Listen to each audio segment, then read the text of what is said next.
పరిశుద్ధ గ్రంథంలో నుంచి కీర్తనలు 121వ కీర్తన మొదటి నుంచి చివరి వరకు చదువుకున్నాను. కొండల తట్టు నా కన్నులెత్తుచున్నాను, నాకు సహాయం ఎక్కడి నుండి వచ్చును? యెహోవా వలనే నాకు సహాయం కలుగును. ఆయన భూమి ఆకాశమును సృజించినవాడు, ఆయన నీ పాదము త్రొట్టిల్లనీయడు. నిన్ను కాపాడువాడు కునుకడు, ఇశ్రాయేలును కాపాడువాడు కునుకడు, నిద్రపోడు. యెహోవాయే నిన్ను కాపాడువాడు, నీ కుడి ప్రక్కను యెహోవా నీకు నీడగా ఉండును. పగలు ఎండ దెబ్బైనను నీకు తగులదు, రాత్రి వెన్నెల దెబ్బైనను నీకు తగులదు. ఏ అపాయమును రాకుండా యెహోవా నిన్ను కాపాడును, ఆయన నీ ప్రాణమును కాపాడును. ఇది మొదలుకొని నిరంతరము నీ రాకపోకల యందు యెహోవా నిన్ను కాపాడును. ఆమేన్.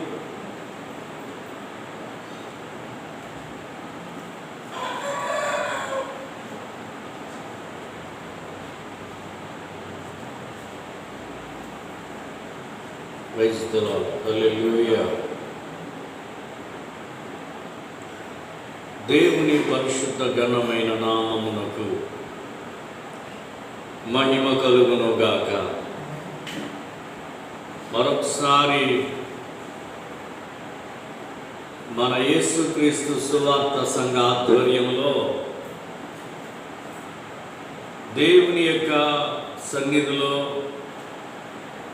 ఈ ఆదివారపు ఆరాధనలో మన యూట్యూబ్ ఛానల్ ద్వారా దేవుని వాక్యమును వీక్షిస్తున్నటువంటి దైవ ప్రియులందరికీ ప్రభు అయిన యేసుక్రీస్తు నామములో అందరికీ నా శుభాభివందనాలు తెలియజేస్తూ ఉన్నాను. ప్రియులారా, ఈ శ్రేష్టమైన పరిశుద్ధ దినము, పునరుద్ధాన దినము, ఇలా మనము ప్రభువుని ఆరాధించడానికి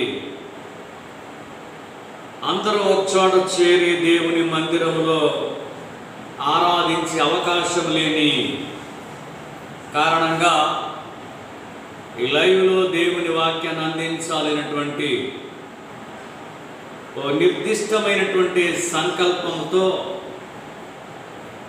దేవుని వాక్యమును అందించే కృపనిచ్చిన దేవునికి మహిమ కలుగునుగాక. ఈ సమయంలో పరిశుద్ధ గ్రంథములో నుండి దేవుని వాక్యమును మనము ధ్యానించి ఈ యొక్క కార్యక్రమంలో ముందుకు వెళదాం. ఓ చిన్ని వచనాన్ని చదువుకుందాం. పరిశుద్ధ గ్రంథంలో నుండి ఒక చిన్ని వచనాన్ని ధ్యానం చేసే ప్రయత్నంలో పరిశుద్ధ గ్రంథాన్ని మనము తెరుద్దాం. మార్కు శుభవార్త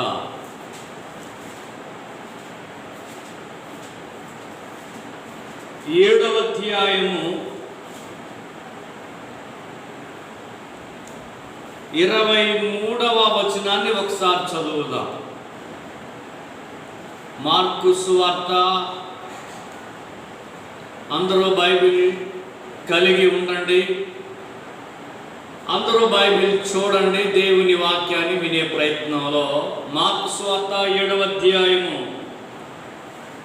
23వ వచనం అండి. ఈ చెడ్డవన్నీయు లోపల నుండి బయలు వెళ్ళి మనుష్యుని అపవిత్రపరచును అని యేసయ్య చెప్పెను. చాలండి. ప్రభు తన వాక్యముతో మనలను దర్శించును గాక. ప్రియమైన సోదరి సోదరులారా, దేవుని సంఘమా, ఈ పునరుద్ధాన దినములో దేవుని వాక్యాన్ని వినడానికి దేవుని యొక్క సముఖానికి వచ్చినటువంటి ప్రతి ఒక్కరికి మనవి చేస్తున్నాను, దేవుని వాక్యాన్ని శ్రద్ధగా వినే ప్రయత్నం చేయండి.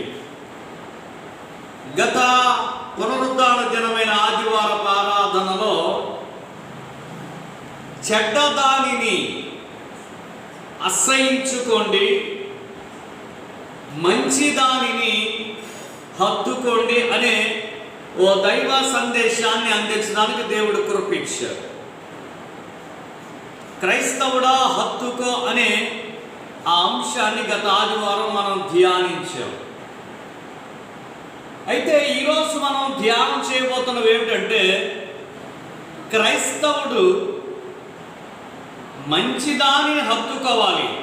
అయితే అసలు చెడ్డవేమిటి?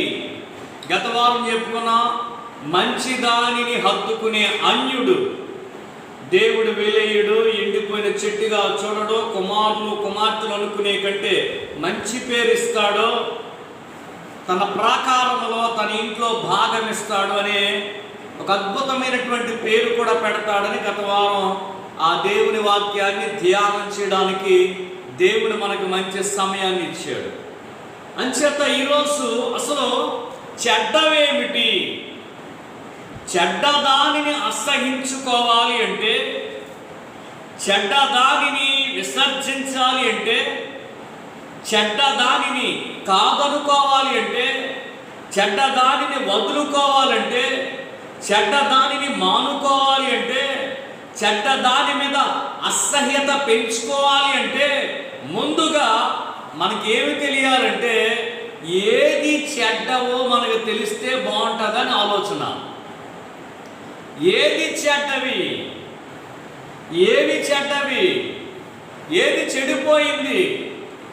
ఈరోజు మనము దేవుని యొక్క వాక్యంలోంచి ఆ విషయాలు మనము ఆలోచించి త్వరగానే ముగించుకుందాం. నా ప్రియమైనటువంటి సోదరి సోదరులారా, ఈరోజు దేవుని వాక్యాన్ని వింటున్నటువంటి ప్రతి ఒక్కరిని ఒక ఆధ్యాత్మికమైనటువంటి ఉన్నతమైన స్థితికి మిమ్మల్ని తీసుకెళ్లాలన్నటువంటి ఆలోచనతో ఈరోజు దేవుని వాక్యాన్ని మీకు అందించడానికి దేవుడే కృప చూపించాడు. కాబట్టి అసలు చెడ్డవేమిటి? యేసుక్రీస్తు శరీరధారిగా ఈ లోకంలో ఉన్నటువంటి సందర్భంలో యేసుప్రభు శిష్యులట అపవిత్రమైన చేతులతో భోజనం చేస్తున్నారట. యూదులు ఒకవైపు ఉన్నారు, మరోవైపు శిష్యులు ఉన్నారు. వీరిద్దరికీ మధ్యలో యేసు స్వామి కనిపిస్తున్నారు. ఆయన శిష్యులు 12 మంది, ఇంకా ఎక్కువ మంది, వాళ్ళు అపవిత్రమైన చేతులతో, అంటే చేతులు కడుక్కోకుండా వారు భోజనం చేస్తుంటే శిష్యుల దగ్గరికి లేక యేసు ప్రభు దగ్గరికి శాస్త్రులు పరిసయ్యులు వాళ్ళు చాలా నియమ నిష్ఠ గరిష్ఠులు. వాళ్ళు చాలా చాలా చాలా శుద్ధీకరణమైనటువంటి విషయాల్లో చాలా శుద్ధి చేసుకుంటూ ఉంటారు. ఆ 7వ అధ్యాయాన్ని మనం జాగ్రత్తగా చదివితేనండి అక్కడ రాయబడిన మాటలు ఏమిటంటే 4వ వచనం, వారు సంత నుంచి వచ్చినప్పుడు నీళ్లు చల్లుకుంటేనే కానీ భోజనం చేయరట. గిన్నెలు, కుండలు, ఇత్తడి పాత్రలు నీళ్లతో కడిగి మొదలైనటువంటి అనేక ఆచారాలు వాళ్ళకు ఉన్నాయంట. అంటే వాళ్ళు బహుశా తడి మడి కలిగిన వాళ్ళు అనమాట అండి. సంతలోంచి రాగానే నీళ్లు కూడా చల్లుకుంటారంట. ప్రతి వస్తువును చాలా శుద్ధిగా ఉంచుకుంటారటండి. మరి ఇలాంటి శుద్ధి కలిగిన చేతులు మరి ఎన్నిసార్లు కడుక్కుంటారో మీరు ఆలోచించండి. అయితే యేసు ప్రభు శిష్యులు చేతులు కడుక్కోకుండా భోజనం చేస్తుంటే అప్పుడు ఆయనను అడుగుతున్నారు, ఎందుకయ్యా నీ వాళ్ళు, యేసయ్యా నీ వాళ్ళు, నీ పిల్లలు, లేకపోతే నీ అనుచరులు, నీ శిష్యులు పెద్దల పారంపర్య ఆచారాలను ఎందుకు నిర్లక్ష్య పెడుతున్నారు? అరే శుద్ధి లేదంటే వీళ్ళకి, శుభ్రం లేదంటే వీళ్ళకి అని యేసును అడుగుతున్నటువంటి ఆ సందర్భంలో ప్రభువు చెబుతున్నటువంటి ఒక అద్భుతమైన మాట ఏమిటంటే, బయట నుంచి లోనికి వచ్చేవి మనుషుణ్ణి అపవిత్రపరచవు. బయట నుంచి అనగా బయట నుంచి మనం తినే వస్తువులు మిమ్మల్ని అపవిత్రపరచవు, కానీ లోపల నుంచి వచ్చేవి మిమ్మల్ని ఏం చేస్తాయి? అపవిత్రపరుస్తాయి. కాబట్టి మీ పవిత్రతను ఆటంకం కలిగిస్తాయి అని చెబుతూ ఇవి లోపల నుంచి బయటకు వచ్చేవి చెడ్డవి అన్నాడు ఆయన. దేవునికి స్తోత్రం చెబుదామండి. ఈ చెడ్డవన్నీయు, వింటున్నారా? ఈ చెడ్డవన్నీయు లోపల నుంచి బయటకు వస్తాయి. ఈ చెడ్డవన్నీ హృదయములో నుంచి బయటకు వస్తాయి. ఈ చెడిపోయినవన్నీ మానవుని యొక్క ఆలోచన విధానమైనటువంటి పరిస్థితుల్లోంచి బయటకు వస్తాయి. లోపల నుంచి వచ్చే ప్రతిదీ కూడా మనుషులను ఏం చేస్తుంది అంటున్నాడండి యేసయ్య? అపవిత్రపరచును. లోపల నుంచి వచ్చేవి అపవిత్రపరుస్తాయి. అవి ఎలాంటి? మంచివి కావు, చెడ్డవి అన్నాడు. కనుక ఈరోజు మనం నేర్చుకుంటున్నటువంటి వాక్యం ఏమిటంటే, క్రైస్తవుడికి ఏది చెడ్డవి, ఏవి చెడ్డవని బైబిల్ చెబుతుంది. చెడ్డవైనటి ఆ చెడిపోయిన దానిని మనము అసహించుకోవాలి, వాటిని మానుకోవాలి, వాటిని విసర్జించాలి. అయితే ఈరోజు మనము నేర్చుకునే అద్భుతమైనటువంటి దైవ వాక్యం ఏమిటంటే, ఏమిటి చెడ్డవి, ఏమిటో మన సొంత మాటలు కాదు కానీ యేసయ్య నోరారా పలికిన పదాలవి. ఆనాడు శాస్త్రులు పరిసయ్యులను నోరు మూయించడానికి ఆయన నోరు తెరచి తన శిష్యులకే కాదండి, ఈనాటి క్రైస్తవ ప్రపంచానికే కాదు, యావత్ ప్రపంచమంతటికి కూడా ఆయన బోధించిన అద్భుతమైనటువంటి పలుకులను ఈరోజు మనం ధ్యానం చేయబోతున్నాం. ఒకసారి ఆ వచనాలు చదువుదాం. జాగ్రత్తగా బైబిల్ దగ్గరికి రండి. అదే మార్కు సువార్త, అదే 7వ అధ్యాయము 21 నుంచి నెమ్మదిగా కొన్ని మాటలా చదువుకుంటూ వద్దాం. 7:21 నుండి. లోపల నుండి అనగా మనుషుని యొక్క హృదయములో నుండి, మనుషుని యొక్క అంతరంగములో నుంచి, మనుషుని యొక్క మనస్సులో నుంచి, జాగ్రత్తగా వినండి, అనగా లోపల నుండి అంటే ఎక్కడి నుంచి? మనిషి యొక్క హృదయములో నుంచి, మనిషి యొక్క మనస్సులో నుంచి ఏమొస్తాయంట? దురాలోచన. మీరు జాగ్రత్తగా లెక్క పెడదాం. ఈరోజు క్రైస్తవులారా, మానవునికి అపవిత్రపరిచేవి, క్రైస్తవుడు అసహించుకోవాల్సినవి, క్రైస్తవుడు ఏవగించుకోవాల్సినవి, క్రైస్తవుడు వాటిని చూడగానే ఉమ్మేయాలి అనే ఆలోచన రావాలి. అలాంటి చెడ్డవైనవి ఏమిటి అని మనం ఆలోచిస్తే మనలో జాగ్రత్తగా చూడండి. ఒకటి దురాలోచన. వింటున్నారా? ఏంటంటే చెడ్డవి అన్నాడు. మీరు క్రైస్తవునికి చెడ్డవి ఏమిటో తెలుసా? క్రైస్తవుడికే కాదండి, ఈ వాక్యము ఒక క్రైస్తవునికే కాదు, ప్రపంచంలో ఉన్న ప్రతి మానవునికి వర్తిస్తుంది. యేసు మాటలు, యేసు క్రీస్తు చెప్పినటువంటి బోధలు కేవలము ఒక క్రైస్తవునికే మాత్రమే కాదు. ఏమంటే ఆయన మాట అన్నాడు, మీకు బాగా గుర్తు చేస్తున్నాను, నిన్ను వలె నీ పొరుగు వానిని ప్రేమించు అని చెప్పాడు. ఆ మాట క్రైస్తవులకేనా? మన హైందవ సోదరులు కాదా? మన ముస్లిం సోదరులు కాదా? ప్రపంచంలో ఎన్ని మతాలు ఉన్నాయో అన్ని మతాలలో కూడా ఆ మాటను పాటించవచ్చు, పాటించాలి కూడా. కాబట్టి యేసుక్రీస్తు చెప్పిన బోధలు కేవలము ఏదో ఆదివారం గుడికెళ్ళే క్రైస్తవులకు మాత్రమే కాదు, ఏదో ఆదివారం ఆరాధన చేసి బాప్తిస్మము పొందుకుని రక్షించబడిన క్రైస్తవులకు మాత్రమే కాదండి. ప్రపంచంలో ఉన్న ప్రతి వ్యక్తికి ఈ వచనాలు ఆధారం, ఆశ్రయము. ఏమిటంటే మనుష్యుని హృదయములో నుంచట ఒకటి దురాలోచన. ఇది ఎంత భయంకరమైనది చెప్పండి మీరు. దురాలోచన ఎదుట వారికి హాని చేసే దురాలోచన మంచిదంటారా? దీని ద్వారా ఎంతమంది ప్రముఖులు నాశనం అయిపోయారు, ఎంతమంది క్రీడాకారులు పాతాళానికి వెళ్ళిపోలేదు, ఎంతమంది జీవితాలు దుర్భరంగా సాగట్లేదు. దురాలోచన. బైబిల్ గ్రంథంలో యోసేపు అందులో మనకు కనిపిస్తారు. జాగ్రత్తగా వినండి, కొన్ని మాటలు చెప్పి ముగిస్తాను. యోసేపు అందులో కనిపిస్తారు. యోసేపును చంపడానికి వాళ్ళు దురాలోచన చేశారట. ఏమంటే యోసేపు వాళ్ళ సొత్తు ఏమన్నా కాజేశాడా? యోసేపు వాళ్ళని ఏమన్నా బాధ పెట్టాడా? వాళ్ళు ఏమైనా ఇబ్బంది పెట్టాడా? దేవుడిచ్చిన దర్శనాలు చెప్పడమేనా వాళ్ళకి ఇబ్బంది? తండ్రి ప్రేమకు నోచుకోవడమేనా అతనికి వచ్చినటువంటి కష్టం? అతన్ని చంపడానికి వాళ్ళ అన్నలు మిగిలిన 11 మంది ఏం చేశారు బైబిల్లో తెలుసండి. ఆదికాండం మీరు చదువుకోండి. రే కలలకు అనేవాడు వస్తున్నాడు రా. రే మనం అందరం చేలో పనులు కడుతుంటే ఆడి పని నిలబడిందంటే మన పనిలో ఆడి పనకి సాధ్యలపడి నమస్కారం చేశాయంటరా. 11 పనుల్లో సూర్యుడు చంద్రుడు నక్షత్రాలు కూడా ఆడికి ఏం చేశాయంట, ఆడి పనకి నమస్కారం చేశాయంట. అబ్బో వీడు మనం ఏద్దామని, వీడు మన మీద పరిపాలన చేద్దామని ఆలోచన ఉందిరా వీడికి. వీడిని చంపుదాం, వీడి కళలు ఏమైపోతాయి అని వాళ్ళు దురాలోచన చేశారు ప్రియులారా.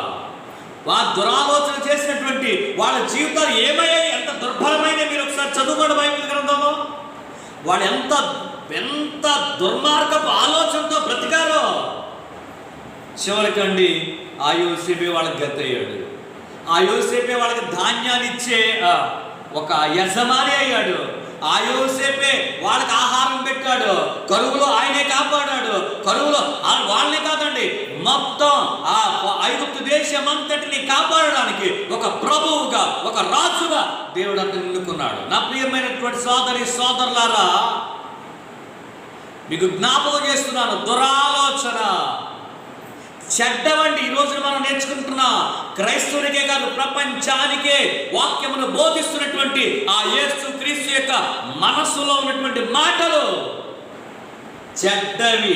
చెడ్డదానిని మనం అసహించుకోవాలి.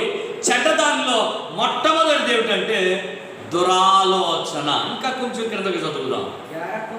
జారత్వము. వింటున్నారా? దురాలోచన, జారత్వము. దీని ద్వారా ఎన్ని కుటుంబాలు సతమతమైపోతున్నాయి. ఈ జారత్వం వల్ల ఎన్ని కుటుంబాల్లో అశాంతి, ఎన్ని కుటుంబాల్లో హత్యలు, ఎన్ని కుటుంబాల్లో ఆత్మహత్యలు, ఎన్ని కుటుంబాల్లో సమస్యలు. ప్రియమైన సోదరులారా, జారత్వము. బలవంతుడైనటువంటి శాంసన్, బలవంతుడు, సింహాన్ని ఒక మేక పిల్లను చీల్చినట్టుగా చీల్చేసినటువంటి సంసోన్. మీకేమైనా సాధ్యమైతే ప్రయత్నించండి.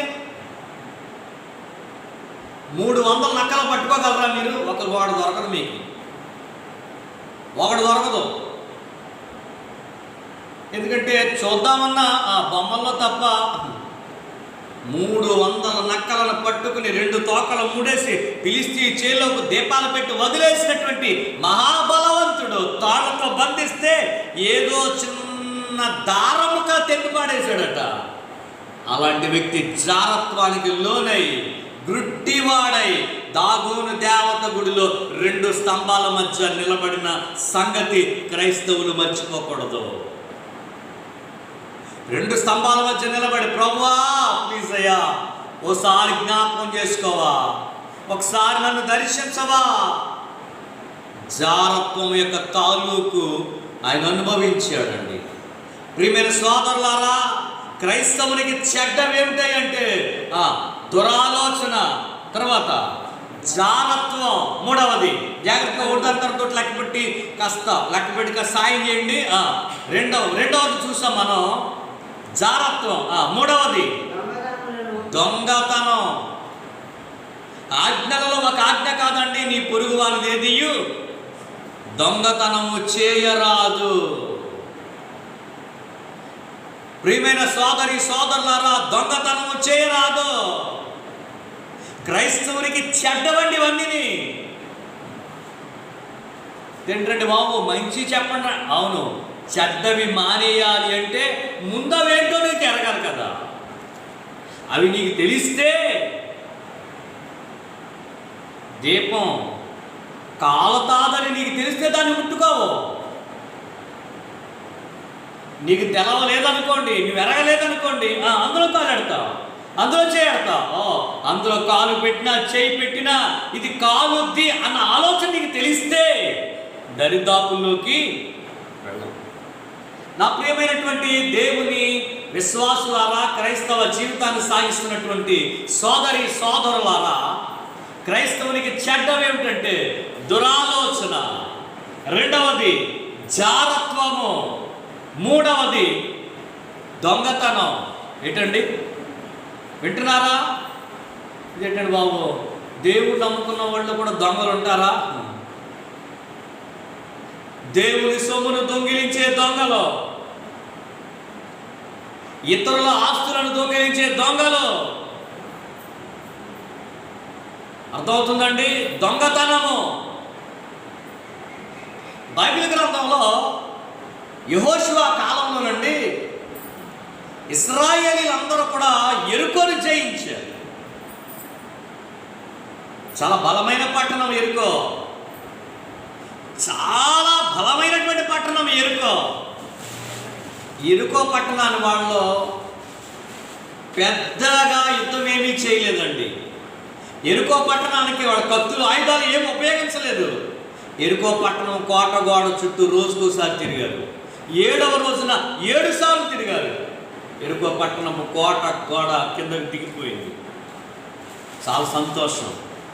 యెహోషువ చెప్పాడు, మనం యెరికో పట్టణంలోనికి వెళుతున్నా, అందులోంచి ఎవడో ఏమీ తెచ్చుకోకూడదు, అది శపితమైనది.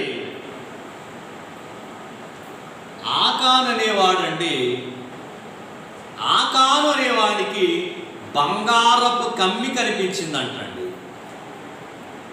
షేనారు పై వస్త్రం కనబడిందంట. వావ్ అనుకున్నాడంతే. బంగారపు కమ్మిని చూసి, షేనారు పై వస్త్రమును చూసి, ఇంకే ఉంటాయి అక్కడ, వాటిని చూచి ఏమండి యెరికోను జయించడం తేలికయింది, మనస్సును జయించడం కష్టమైంది. యెరికోను జయించడం తేలికైపోయింది ఇశ్రాయేలీలకి. కానీ యెరికోలో ఉన్నటువంటి సొత్తును అగ్నితో కాల్చేయాలి, మనస్సును జయించలేకపోయాడు ఆకాను. అందుకే బైబిల్ ఏం చెప్పిందంటే, ఒక పట్టణమును పట్టుకునేవాని కంటే, ఒక పట్టణమును పట్టుకుని దానిని కాల్చి సమూల నాశనము చేసిన పరాక్రమశాలి కంటే తన మనస్సును స్వాధీనపరుచుకోగలిగిన వాడే శ్రేష్ఠుడు అని చెప్పిందండి బైబిల్.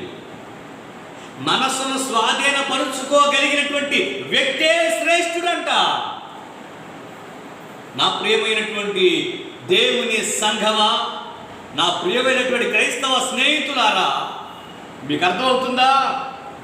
క్రైస్తవుడికి చెడ్డవి, ముఖ్యంగా ప్రపంచాన్ని ప్రకటిద్దాం, దేవుని నమ్ముకున్నా, ప్రార్థన చేస్తున్నా, పాటలు పాడుతున్నా, ఆరాధనకు వస్తున్నా అని చెప్పుకున్న క్రైస్తవ స్నేహితులారా, ఎంతో మంది పెద్ద పెద్ద సంఘాలు కలిగిన వాళ్ళు అని చెప్పుకుంటున్నటువంటి వ్యక్తులారా, మరి మీ సంఘాల్లో దురాలోచనకు దూరంగా ఉన్నారా? జాగ్రత్తకి దూరంగా ఉన్నారా? దొంగతనానికి ఇంకా కొంచెం కింద చదువుతారా? దొంగతనము.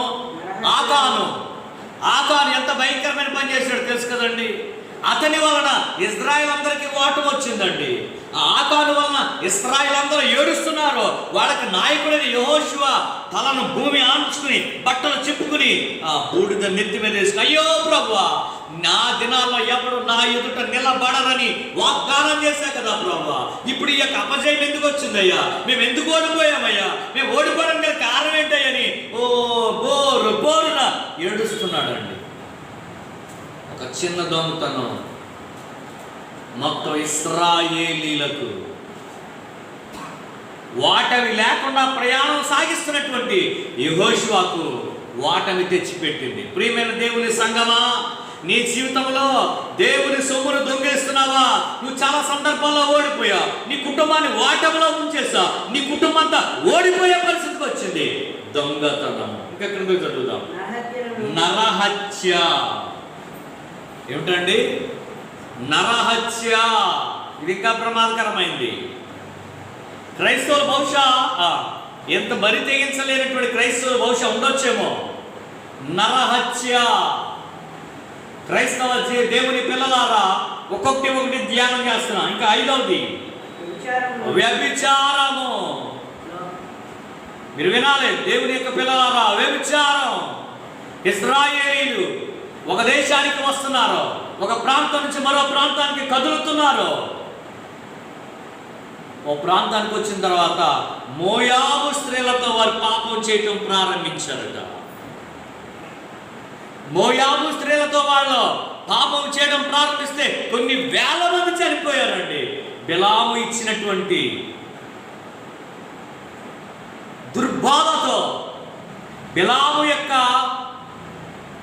ఆ బాలాకుకి ఇచ్చినటువంటి దుర్బోధతో మోయాబీలు ఎంతో మంది ఇజ్రాయేలీ లేక వారి జీవితాన్ని పాడు చేశారు. తద్వారా కొన్ని వేల మంది మృతి నొందారు. పిల్లరా జాగ్రత్తగా గమనించండి. వ్యభిచారము, 6వది లోభము. ఏమంటే లోభి, బైబిల్ చెప్తుంది లోభి తన ఇంటి వారిని ఏం చేస్తాడటండి, ఆకలితో బాధపరుస్తాడు. లోభత్వము. అందుకే ఏ విధమైనటువంటి లోభమునకు ఎడము తావివ్వకుండా మీరు జాగ్రత్తగా చూసుకోండి అని బైబిల్ చెప్పిందండి. కాబట్టి నా ప్రియమైనటువంటి దేవుని సంగమా, విశ్వాసులారా, ప్రతి వాక్యాన్ని ప్రతి విషయాన్ని మనం జాగ్రత్తగా గమనిద్దాం. ఇంకా క్రిందది, ఇంకా తర్వాత 7వది చెడుతనము.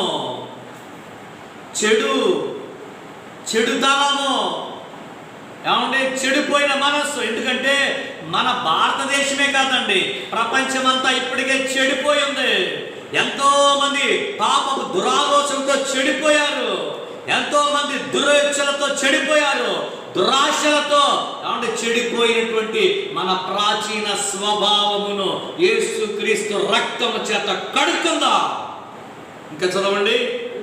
కృత్రిమము అంటే కల్పించుకొనుట. కృత్రిమము కల్పించుకోవడం. దేవుడు చేసేది ఒకటైతే నీవు ఇంకో దాన్ని కల్పించుకోవడం. దేవుడు ఇలా ఉండమంటే ఇలా కాదు అని ఇలా ఉండడం. దేవుడు విగ్రహారాధన చేయొద్దన్నాడు. కానీ ఇజ్రాయిల్ ఏం చేశాడు తెలుసండి? మోషే 40 రోజులు ఆ దేవుని పర్వతం మీద దేవునితో మాట్లాడడానికి వెళితే ఇజ్రాయిల్ కల్పించుకోలేదా? ఒక బంగారపు దూడను తయారు చేసుకుని దాని చుట్టూ నాట్యం చేయలేదా? అది దేవునికి పండగ అనలేదా? దాని వైపు చూసి ఇదే ఐగుప్తు దేశంలోంచి మనం రక్షించింది, మన ఎర్ర సముద్రం దాటించింది ఇదే, మన్నానిచ్చింది ఇదే, బండలోంచి నీళ్ళు ఇచ్చింది ఇదే, ఏమండి మధురమైన జలమిచ్చిన మారా నీళ్లు మధురముగా చేసింది అని ఆ దూడతో వాళ్ళు గంతులేస్తుంటే ఆ రోజున 3000 మంది చావుకు కారణమైంది. ఇవన్నీ ఏమంటే చెడ్డవి. ఏమిటండి? మంచివండి అని చెడ్డవి. వింటున్నారా? ఈ చెడ్డవి ఇంకొంచెం కిందకి చదువుదాం. 9 కామ వికారము. ఏంటండి? కామముతో కళ్ళు మూసుకుపోయిన పరిస్థితి. కామ వికారము. సొదొమ గొమొర్రా మనుషులు ఎంత కామముతో కళ్ళు మూసుకుపోయిన వాళ్ళు ఉండాలి. ఎంత మృగాలుగా ప్రవర్తిస్తున్నారండి వాళ్ళు. దేవుని దూతలు ఆ ఇంటికి వచ్చారు, లోతు గారి ఇంటికి వచ్చారు. లోతు ఈ 2 పట్టణాలు నాశనం అయిపోతే బయటికి పోవయ్యా, బయటికి రావయ్యా అంటే రావట్లేదు. ఆ ఇంటి చుట్టూ చాలా మంది చేరారట. చిన్న వాళ్ళ మొదలుకొని పెద్ద వాళ్ళ వరకు చేరి, అరే బాయ్ లోతు రాత్రి ఎవరో క్రొత్త వాళ్ళు వచ్చారు మీ ఇంటికి, బయటికి పంపించు. దేవుని దూతల సాక్షాత్తు సొదొమ గొమొర్రా పట్టణానికి వస్తే వాళ్ళను కూడా ఏమండి ఎంత ఘోరం అండి. ప్రియాతి ప్రియమైనటువంటి దేవుని సంగమా, ఈ రోజున కామ వికారములు, ఈ కామముతో ఎంత గొడవలు, ఎంత భయంకరమైన పరిస్థితులు ఎదురవుతున్నాయో. దేవుని యొక్క మహాజ్ఞానము పొందిన వ్యక్తి ఒక ఆయన ఉన్నాడు, మీకు తెలుసు కదండి. ఆయన పేరు చెప్తారా? మహాజ్ఞానం కావాలన్నాడు. దేవా, ఈ ప్రజలను పరిపాలించడానికి నాకు బలం ఉంది, మా నాన్నగారు ఇచ్చినటువంటి ఆస్తులు ఉన్నాయి, అధికారం ఉంది, కానీ నాకేమి లేదు, జ్ఞానమే కావాలయ్యా. నీ జ్ఞానం ఇస్తే చాలయ్యా. ఈ దేశంలో నాకు జ్ఞానం కావాలని అడిగినటువంటి మహారాజు అయినటువంటి సొలొమోను గారి కోసం బైబిల్లో ఏముందో తెలుసండి? అతడు కామాతురత కలిగిన వాడే. సుమారు 1000 మంది భార్యలు అంటండి. 700 మంది ఏమో రాజకుమార్తెలైనటువంటి భార్యలంట, 300 మంది ఏమో. సుమారు టోటల్గా పెద్ద ఆయన గారికి ఎంతమంది చేరుకున్నారు చెప్పండి? వీళ్ళందరూ తిన్నగా ఉంచారనుకుంటున్నారా? వీళ్ళందరూ అతని మనసును మార్చేశారట. వీళ్ళందరూ అతని యొక్క ఆ ఉద్దేశాలు మార్చేశారట. దేవుని మందిరం కట్టడంలో ఎంత తెగింపో, దేవుని మందిరం కట్టడానికి ఎంత ఆసక్తి చూపాడో, ఆ బయలుదేవత సంబంధించినటువంటి బలిపీఠాలు కట్టడానికి కూడా సేమ్ అలాగే ప్రవర్తించారు. ప్రియమైన సోదరులారా, కామాతురత కాబట్టి అతని జీవితాన్ని దేవుని నుంచి దూరం చేసింది, దేవుని నుంచి బయటికి లాగేసింది. కనుక ఈ రోజున దేవుని వాక్యంలోంచి మీకు జ్ఞాపకం చేస్తున్నాను, ఇవన్నీ చెడ్డవి. ఇంకా కొంచెం తర్వాత చదువుతాం. 10వది మత్సరము. ఏమిటండి అందరూ అంటారా? మత్సరము. బైబిల్ ఏం చెప్పిందంటే మత్సరము ఎముకలకి కుళ్ళు అని చెప్పిందండి. ఏమంట? మత్సరము ఎముకలకి కుళ్ళు. ప్రియులారా, మత్సరం అంటే ఏమిటి? దాని క్రింద ఇచ్చాడండి. మత్సరము అనగా చెడిపోయిన కళ్ళు. మీకు ఎవరికైనా చెడిపోయిన కళ్ళు ఉన్నాయా? దేవుడు బాగు చేయనుగాక. ఆమెను అంటలేదు మీరు. ఏమంటే చెడిపోయిన కళ్ళు. ఏమంటే కొంతమందికి గుడ్డు కన్ను గవ కన్ను ఏదో చూసాం, కొంతమంది మెల్ల కన్నండి. నా వైపు చూస్తారు, మీతో మాట్లాడినట్టు ఉంటుంది వాడు చూపేమో. నా వైపు చూస్తాడో పక్కోడితో మాట్లాడినట్టు ఉంటుంది, అంటే మెల్ల కన్ను. మరి చెడిపోయిన కళ్ళు మీరు ఎవరికైనా చూసారా? పిల్లరా, మత్సరము. దావీదు మహారాజు తన కీర్తన అంటాడు, దేవా చెడ్డవారిని చూసి నేను మత్సర పడకుండా ఆ మత్సర పడే కళ్ళు తొలగించు నాయనా అని ప్రార్థన చేశాడండి. నా ప్రియమైన సోదరులారా, క్రైస్తవులలో ఈ గుణం చాలా ఎక్కువ ఉందండి. నేను చాలా గమనించాను. మత్సరము. క్రైస్తవ చివరికి దైవజనుల్లో కూడా ఈ గుణం కనిపిస్తుందండి. ఘోరాతి ఘోరం అండి మత్సరం. చెడిపోయిన, మీకు ఉదాహరణ చెప్పమంటారా? ఇశ్రాయేలీల దేశానికి మొట్టమొదటి రాజు సౌలు. చాలా మంచోడండి. ప్రారంభంలో చాలా యథార్థవంతుడండి. దేవుని దగ్గర విచారణ చేసిన వ్యక్తే.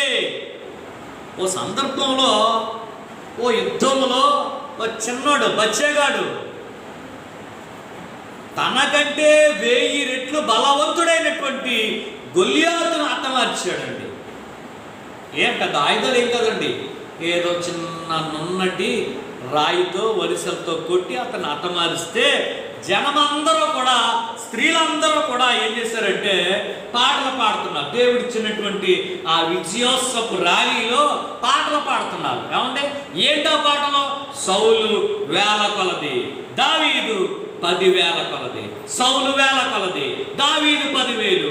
దావీదు 10,000 శత్రువులను జయించారు, శత్రువులను హతమార్చారు అనేటప్పటికీ సింహాసనం మీద కూర్చున్నాడు అండి. పెద్ద సింహాసనం మీద కూర్చున్న రాజుగారైన సౌలు గారికి చెవులోకి పడ్డాయి ఈ యొక్క పాటలు. అంటే నాకు వెయ్యా, ఆఫ్టర్ ఆల్ ఈ బచ్చేగాడు, వీడికి 10,000. వీడు భూమి మీద బతకూడదు, వీడు బతికితే నాకు, నా తర్వాత నా కొడుకు రాజ్యాన్ని ఏలడు. మత్సరము. క్రైస్తవ దేవుని పిల్లలారా, మత్సరము ఎంత ప్రమాదకరమైనదో తెలుసండి. ఆ మత్సరము ఎంత ప్రమాదకరమైన జీవితంలో అతను నెట్టేసిందో తెలుసా? అతని తరువాత మీరు చాలా జాగ్రత్తగా గమనించండి, కొద్ది రోజులకి అతని కుటుంబం యొక్క ఆనవాళ్ళు లేకుండా పోయినాయండి. అధికారంలో ఉండి తన తరువాత రాజ్యమును స్థిరపరచి దేవుని ఉద్దేశం నెరవేర్చి ఇశ్రాయేలీయుల 12 గోత్రాలను పరిపాలన చేస్తాడని దేవుడు ఆశపడ్డ ఆశలన్నీ నిరాశ అయిపోయినాయి. విచిత్రం ఏంటో తెలుసా? ఏ సోద చెప్పేవాడిని, కర్ణ పిచాచము కలిగిన వారిని తన దేశంలోంచి వెళ్ళగొట్టి అందరినీ చంపేశాడో వాళ్ళ దగ్గరికే వెళ్ళి, మరి నా సంగతి ఏంటో కొంచెం కనుక్కోరా, యుద్ధానికి వెళ్తున్నాను, రేపు విజయం వస్తుందా, ఓడిపోతున్నా, సత్తానా, బతుకుతానని ఎవరిదైతే చంపేశాడో ఆ కర్ణపిశాచము కలిగిన వాళ్ళ దగ్గరికి వెళ్ళి అడగటం ప్రారంభించాడు. చివరికి యుద్ధంలో దిక్కుమాలిన చావు చనిపోయాడండి. తల ఓ చాట వెళ్ళిపోయింది, మొండె ఓ చాట ఉంది. అతను ఆయుధాలు ఇంకొకటి ఏవరే ఎంత ఘోరంగా కనబడుతుందో. గిల్బోవా పర్వతం మీద గొప్పగా హతులైపోయారు వాళ్ళు. ప్రియమైన సోదరులారా, నేను ఎందుకు ఈ మాటలు చెప్తున్నానంటే, మత్సరము అంటారు అందరూని. ఏమిటంటే మత్సరము, ఎముకలకే గుళ్ళు, మర్చిపోకండి. సరే, ఇంకొంచెం ముందుకు వెళదాం. 11వది దేవదూషణ. ఏమిటండి? దేవునిని దూషించుట. క్రైస్తవుడా, విశ్వాసి, ఈ వాక్యాన్ని వింటున్న వారులారా, ఒకవేళ మీ జీవితంలో సమస్యలు వస్తున్నాయని దేవుని దూషిస్తున్నారా? శోధనలు వస్తున్నాయని బాధపడుతూ దేవుని దూషిస్తున్నారా? దేవదూషణ చేయొద్దు. దేవునిపై సనుక్కోవద్దు. దేవునిపై అపనిందలు వేయొద్దు. కావండి, సంతోషం వచ్చినప్పుడేమో హల్లెలూయా స్తోత్రం అన్నావా? బాధ కలిగిందని, శ్రమ వచ్చిందని దేవుని దూషిస్తున్నావా? మన సిస్టర్ గారు తెలుసు కదండి. ఎవరండి ఆవిడ పేరు? మన సిస్టర్ గారు ఒక ఆవిడ ఉందండి. ఆవిడ పేరు మీ అందరికి తెలుసు, నయోమి. తన దేశంలో కరువు వచ్చిందండి. ఈ సిస్టర్ గారికి కరువులో ఇక్కడుంటే చచ్చిపోతానని మోయాబు దేశం పారిపోయింది. ఆడికి వెళ్ళిన తర్వాత శ్రమలు ఎక్కువయ్యాయి. మొత్తం మీద తిరిగి వచ్చింది. దేవుడు దర్శించడం, తిరిగి వచ్చింది. ఇంటికి వచ్చిన తర్వాత అందరూ అంటున్నారు, మహా సిస్టరా నయోమి గారు కదా మీరు, సిస్టర్ నయోమి వచ్చిందిరా అని అందరూ అంటే, నా పేరు నయోమి అనొద్దు, నేను మారా. దేవుడు సర్వశక్తుడు నాకు చాలా అన్యాయం చేసేసాడు. ఆయన నా మీద చాలా కోపపడ్డాడు. ఏమంటే నేను సమృద్ధి గల దాననై వెళ్ళి తిని రిక్తురాలుగా. ఏమంటే ఇంట్లో అన్నీ సమృద్ధిగా ఉంటే ఒట్టేళ్ళు ఎందుకు తింటాం? బజ్జీలు, అరగని బజ్జీలు.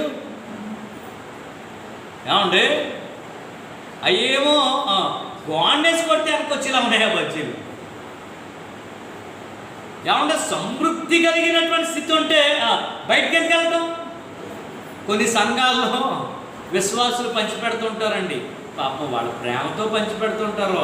అవి ఎలా ఉంటాయంటే, ఆ అమ్మేవాడు మొత్తం మీద ఏదో తోసేయాలని. అవి ఎలా ఉంటాయంటే గాండేసి కొడితే వెనకొస్తూ ఉంటాయండి. పాపం డబ్బులు తీసుకోవడం మానేస్తాడా ఈ దుర్మార్గుడు? డబ్బులు తీసేసుకుంటాడు. మీకు అర్థం అవ్వాలి ప్రియమైన సోదరులారా, క్రైస్తవ జీవితంలో ఎప్పుడు దేవుని దూషించొద్దు. దేవదూషణ. క్రైస్తవులే కాదు, నామకార్థ క్రైస్తవులే కాదు, ఏ ప్రపంచంలో ఏ వ్యక్తి దేవునిని మాత్రం దూషించొద్దు. ఇవి చెడ్డవి. ఈ చెడ్డవన్నీ ఇంకా చదువుదామండి. 12వది ఏంటండి? అహంభావన. అహంభావన, అహంకారము, అతిశయము, గర్వము. గర్వం ఎంత ప్రమాదకరమైందో తెలుసండి. నాశనానికి ముందంట ఏమి నడుస్తుందంటండి? గర్వం. నాశనానికి ముందు గర్వం నడుస్తుంది. పడిపోవడానికి ముందు అహంకారమైన మనసుంది. నా ప్రియ స్నేహితులారా, తేజో నక్షత్రం, వేకువ చుక్క, ఏమండి కాలుచున్న రాళ్ల మధ్య తిరిగిన వాడు, దానియేలుకున్నంత జ్ఞానం కలిగిన వాడు, వివిధమైన రత్నముల చేత అలంకరించబడిన వాడు, దేవుని తోట ఏదేదో తోటలో తిరిగిన వాడు, తేజో నక్షత్రం లేక లూసిఫర్. ఏమండి పాతాళములో ఒక మూల త్రోయబడడానికి గల కారణం ఏమిటి చెప్పండి? గర్వం కాదా? ఒక మూలకు త్రోయబడడం కారణం, ఆ పరిస్థితి దిక్కుమాలిన పరిస్థితి రావడం గల కారణం గర్వం, అహంభావన కాదా? బైబిల్ గ్రంథంలో ఒక గొప్ప రాజు ఉంటాడండి. ఆ రాజు తన భార్య కోసం వ్రేలాడే ఉద్యానవనాన్ని తయారు చేశాడంట. షాజహాన్ అనే ఆయన తన భార్య ముంతాజ్ కోసం ఏం కట్టాడండి? ప్రేమకు చిహ్నంగా. బతుకున్నప్పుడు ఎలా ప్రేమించాడో తెలదుగానండి నాకు. ఆ దాఖలు ఏమీ లేవు. బతుకున్నప్పుడు ఎంత ప్రేమతో చూశాడో లేదు, కానీ చనిపోయిన తర్వాత ఆమె సమాధిపై ఏం చేశాడు చెప్పండి? పాలరాతి శిల్పమును ప్రపంచ వింతలలో ఒక వింతగా కనిపిస్తుంది. ఈనాటికి కూడా అనేక మంది ఏమంటే అగ్రరాజ్య అధినేతలు కూడా అక్కడికి వచ్చి ఆ ప్రేమకు చిహ్నంగా ఉన్నటువంటి ఆ తాజ్మహల్ ముందు ఏమండి బొమ్మల ఫోటోలు తీసుకుంటున్నారే. తన భార్య కోసం వేలాడే ఉద్యానవనాన్ని తయారు చేశాడంట ఒక ఆయన. నెబుకద్నెజరు అనే రాజు, బబులోను దేశానికి చెందినటువంటి రాజు, షీనాయి అనే దేశానికి చెందినటువంటి రాజు, సువిశాలమైన రాజ్యాన్ని జయించినటువంటి వ్యక్తి అతడు. ఆ ఇశ్రాయేల్ ఇక్కడికి 1500 కిలోమీటర్ల అవతల ఉన్నటువంటి ఇశ్రాయేలు దేశాన్ని కూడా జయించి ఆ దేశమును సర్వనాశనం చేసిన గొప్ప రాజు. ఓ రోజు తన పై అంతస్తు మేడ గది పై నుంచి చూస్తూ, వావ్ ఏ గొప్ప దేశం ఇది, ఇదంతా నాదే కదా అన్నాడంట. ఆ మాట నోటంట రావడమే తరువైంది. అతని ఆకారం మారిపోయింది. జంతువుకున్నటువంటి గోళ్ళు వచ్చాయంట. మనస్సు కూడా ఏమొచ్చింది చెప్పండి? మాట్లాడండి. పలా పెడితే తింటలేదండి ఈయన. మీకు అర్థమవుతుందా? పలా పెడితే తింటలేదండి. కాస్త గడ్డి తెచ్చాక గట్టగానే గడ్డి టక టక టక టక తినేస్తున్నాడు. ఏంట్రా మన రాజుగారు గడ్డి తిన్నాడేంట్రా బాబు? అవును, మనస్సు ఏమైంది చెప్పండి? మృగ మనస్సు వచ్చింది, మానవ మనస్సు పోయింది, జంతు మనస్సు వచ్చింది. ఏమంటే బకెట్తో నీళ్ళెడితే గట్ట గట్ట గట్ట గట్ట తాగేస్తున్నాడంట. ఏమండి ఏమంటే మృగం ఎన్ని బకెట్లతో అవుతుంది? మీరు ఎప్పుడైనా దూడకి నీళ్ళు ఎడితే తెలుస్తుంది మీకు. ఏమంటే ఈయన తెగ తాగేస్తున్నాడు. మనసు మారిపోయింది. ఆహారం పెడితే తింటలేదు. ఇష్టమైన ఆహారం పెడుతుంటే కొమ్ములుతో ఎలా పడుతుందో గేదె అలా పుట్టున్నాడు. ఓరు బాబో ఈయన మృగం అయిపోయాడని తరివేశారు. 7 సంవత్సరాలు గడ్డి వేశాడు. ఎందుచేత తెలుసో చెప్పమంటారా? అతని గర్వము అతనిని గడ్డి మేపింది. ప్రియమైన సోదరులారా, అహంభావన క్రైస్తవ జీవితంలో అహంభావనకు చోటు లేదండి. క్రైస్తవుడు గర్వించడానికి ఏముందని గర్విస్తా, ఏ సంపాదించేసామని గర్విస్తున్నా, ఏముందని ఏమండి అతిశయపడుతున్నా. మన అతిశయం దేవుని యందు తప్ప, మన అతిశయము దేవుడే తప్ప ఇంకేది మనకి అతిశయం కాకూడదు. దేవునికి స్తోత్రం చెబుదామండి. అర్థమవుతుందా ప్రియమైన సోదరులారా? గర్వపడుతున్నావా? నాశనానికి ముందు గర్వము నడుస్తుంది. పడిపోవడానికి ముందు అహంకారమైన మనసు ఉంటుంది. గర్వపడద్దు. అందుకే బైబిల్ ఏం చెప్పిందో తెలుసా? గర్వించక భయపడు అని ఉంది బైబిల్. గర్వించకు. రోమపత్రిక వినియోగంతో చదువుకోండి. గర్వించొద్దు, భయపడు. ఆఖరిది ముగిస్తున్నానండి. ఏంటండి? అవివేకము. ఎన్నొచ్చాయండి? మీరేం లెక్క పెట్టారా లేదా? ఏం బ్రదర్స్, ఎన్నొచ్చాయండి మీ లెక్కలకి? అవునండి, 13 కనిపిస్తున్నాయండి. ఇవి మంచివా చెడ్డవా? 13వది ఏమిటంటే అవివేకము. క్రైస్తవుడు ఎలా ఉండాలి చెప్పమంటారా? వివేకము కలిగినోడుగా ఉండాలి క్రైస్తవుడు.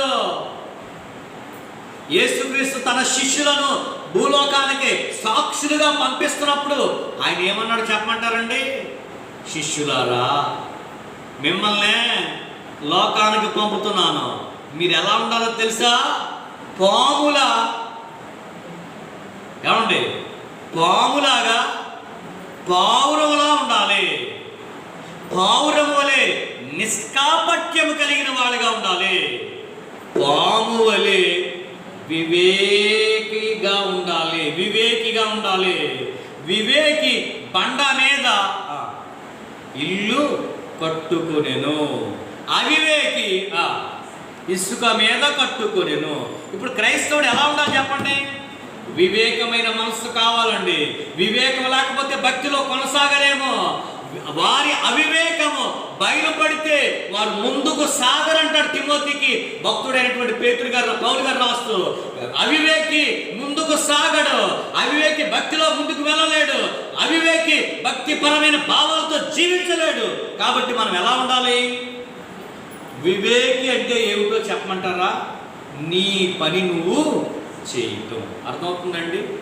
నా పని నేను చేయటం. మీకు ఇంకా బాగా అర్థం అవ్వాలంటే కుక్క పని కుక్క చేయటం, గాడిద పని గాడిద చేయటం. బాగా అర్థమైందంటారా? కొన్ని సందర్భాల్లో మనం ఏం చేస్తామంటే కుక్క పని దెబ్బలు తింటాం. కుక్క పని ఆ రోజు కుక్క మరగలేదంట, గాడిదో వాటర్ పెడుతుందంట. పాపం ఉద్దేశం మంచిదే, దాని ఉద్దేశం మంచిదే. అయ్యో మా యజమాని ఇంటికి దొంగలు వచ్చారు, వస్తువులన్నీ దోచుకుపోతున్నారని ఓ కేకేస్తుంది. వాటర్ పెడుతుంటే వాటర్గా లేచారు. దీనికి కాబట్టి కావుడు బాధ తెచ్చుకుని చెత్తగొడాడంట. మీకు అర్థం అవ్వాలి.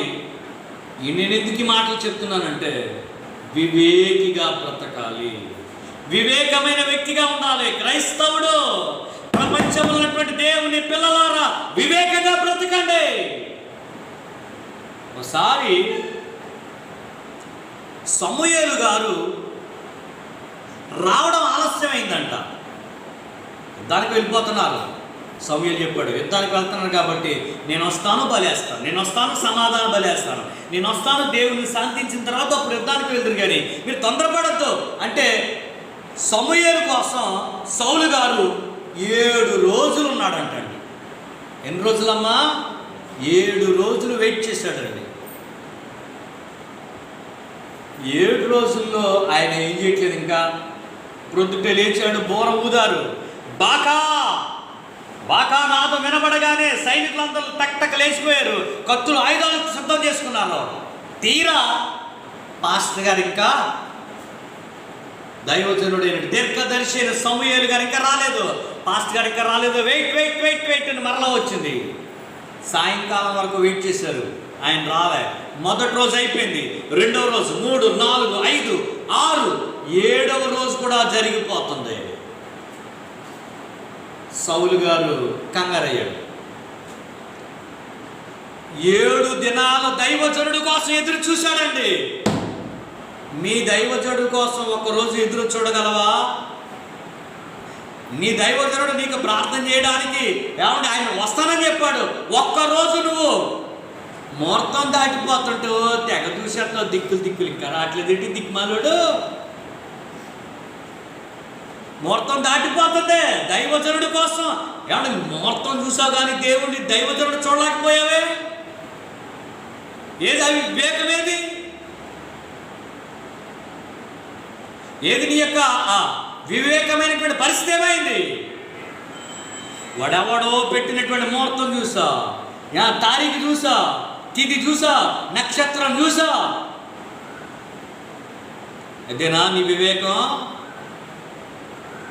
7 రోజులు సౌలు గారు సమూయేలు కోసం ఎదురు చూస్తూనే ఉన్నాడండి.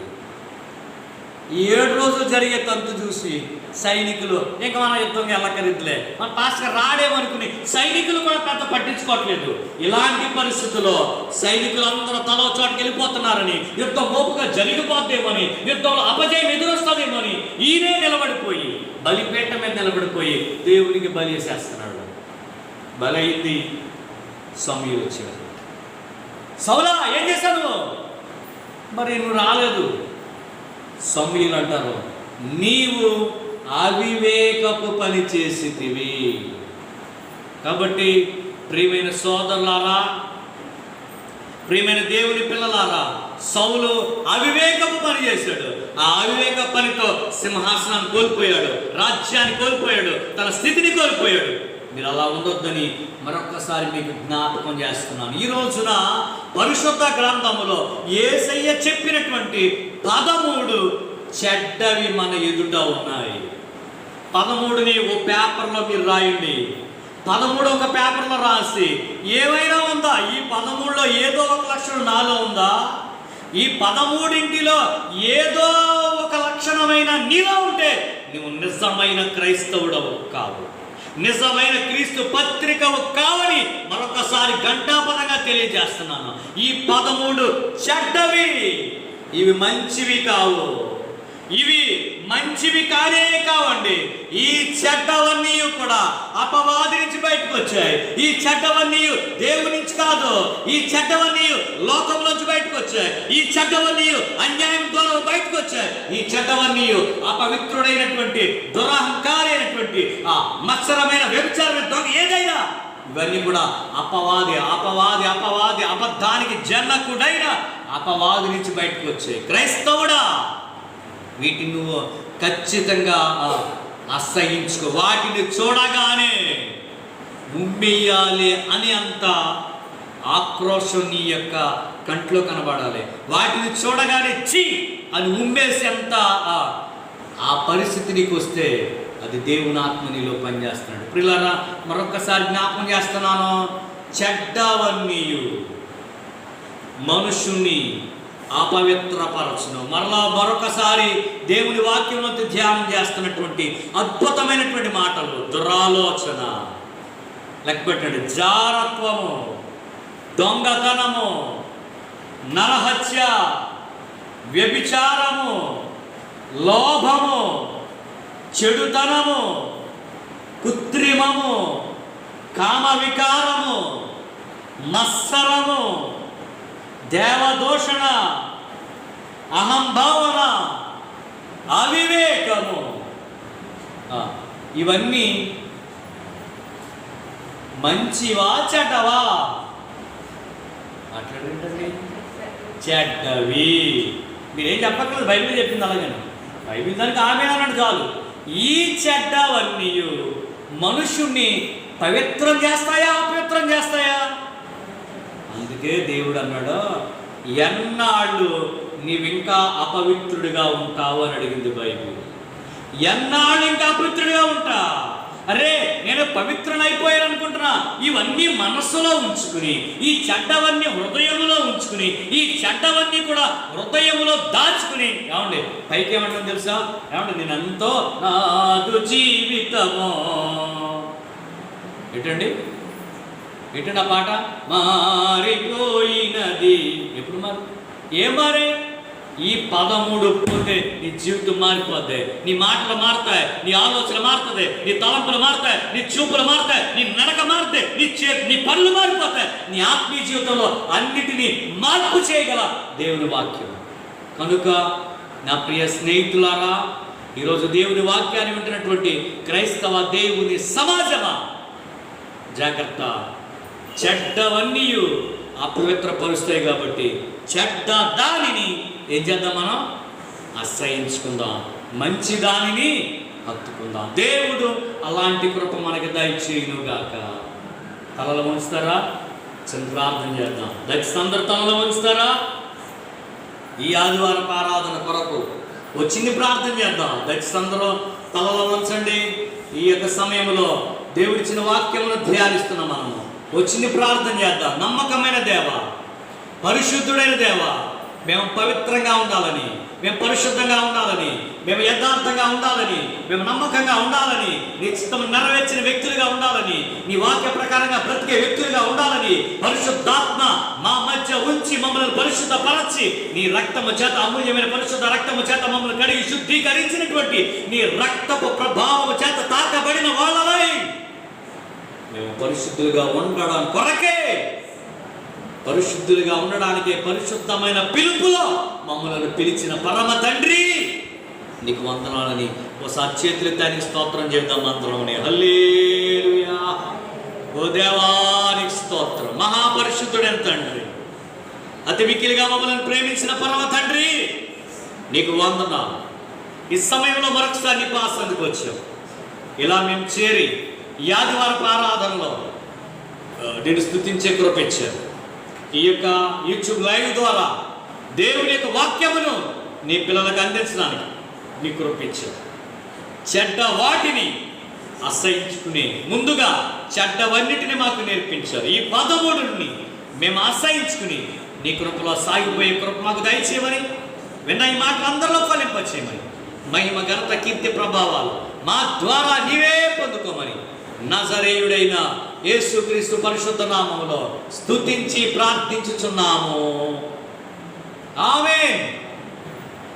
మన ప్రభువైన యేసుక్రీస్తు కృప సదాకాలము మనందరికి తోడే నడిపించును గాక. ఆమేన్. హల్లెలూయా.